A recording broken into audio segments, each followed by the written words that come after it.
What's something you'll say here but not to people you know in real life? I wish I wasn't using my phone the whole day. I'm not that good at anything. I just do enough to get by. I come off like I'm a carefree person, but I'm the most paranoid person ever.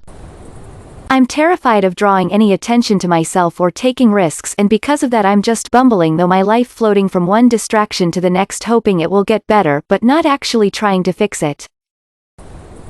Jessica, your cakes taste like beep. Why can't someone be there for me like I'm there for them? Edit. Just to make some things clear, I don't hate being an empath. I just don't like or understand why don't people who say that I'm their close friend for helping them out just couldn't ask me once that how was I doing, am I alright, do I need any help?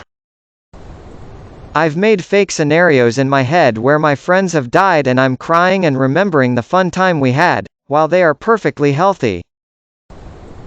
Sometimes I feel jealous when my friends are with their other friends. I know that's not right and they're allowed to have other friends, and I feel bad about it but I can't help it.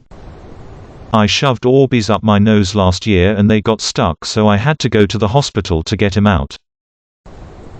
I feel like I have a roommate instead of a wife. We just married last fall.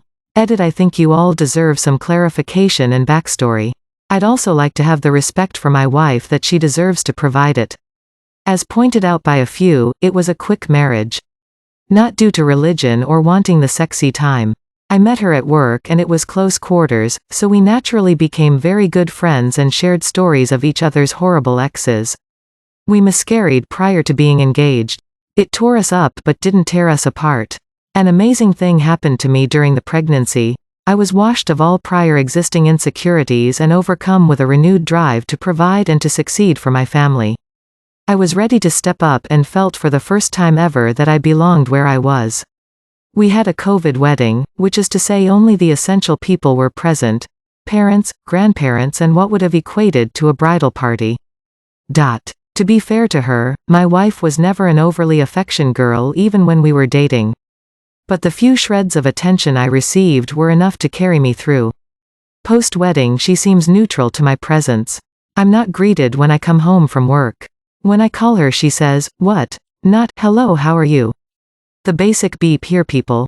While I'm at work she spends all her time with her bestie and they'll come back to our place with meals from restaurants and I'm not offered a portion. I feel like an extra in her life movie. Not even a main character.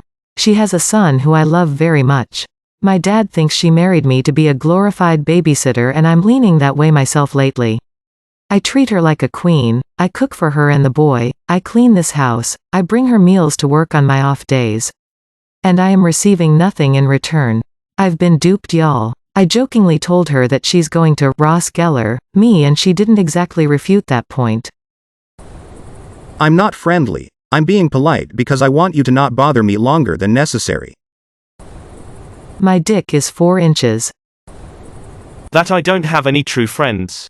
My friends are just people I kinda get on with. I'm beep up. I'm happiest when I'm alone.